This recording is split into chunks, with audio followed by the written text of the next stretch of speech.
हे चार पैकी एक भाग म्हणजेच पाव भाग.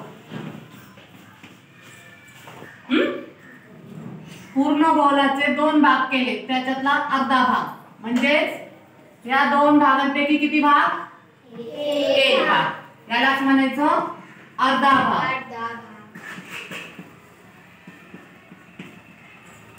आणि पूर्ण गोलाचे आपण 4 भाग केले. किती भाग केले? 4. त्याच्यातले जेव्हा आपण 3 भाग घेतो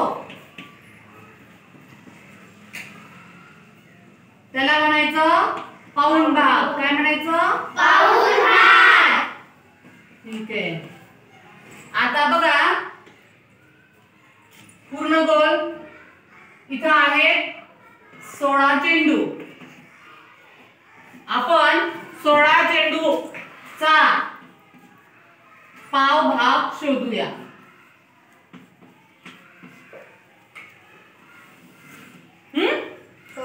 आपण हा गोल काढूया. या गोलाचे आपण काय करायचे? 4 भाग करायचे आणि ते 16 चेंडू 4 भागांमध्ये वाटायचे. मोजा.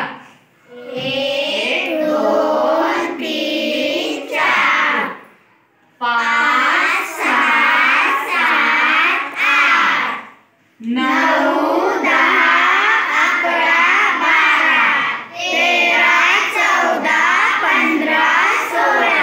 एकूण किती चेंडू आहेत आपल्याकडे? 16 चेंडू. त्याच्यापैकी आपल्याला किती करायचंय? पाव भाग काढायचे. किती काढायचे? पाव भाग चेंडू. मग पाव भाग म्हणजे या 4 पैकी फक्त एका भागातले चेंडू आपल्याला घ्यायचे आहे. मग एकाच भागातले चेंडू आपण घेऊया. हा तो भाग आहे. मोजा किती आहे ते? 1 2 3 4. म्हणजेच किती चेंडू येणार याच्यात? 4. इथं काय लिहायचं मग? 4 चेंडू. 4 चेंडू. आलं लक्षात?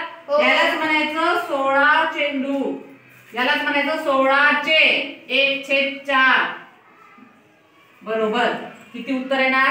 16 चे 1/4 म्हणजे 4 चेंडू. बघा 16चा 1/4 म्हणजे या 4 पैकी फक्त एका भागातला म्हणजे पाव भागातले चेंडू. किती आहे?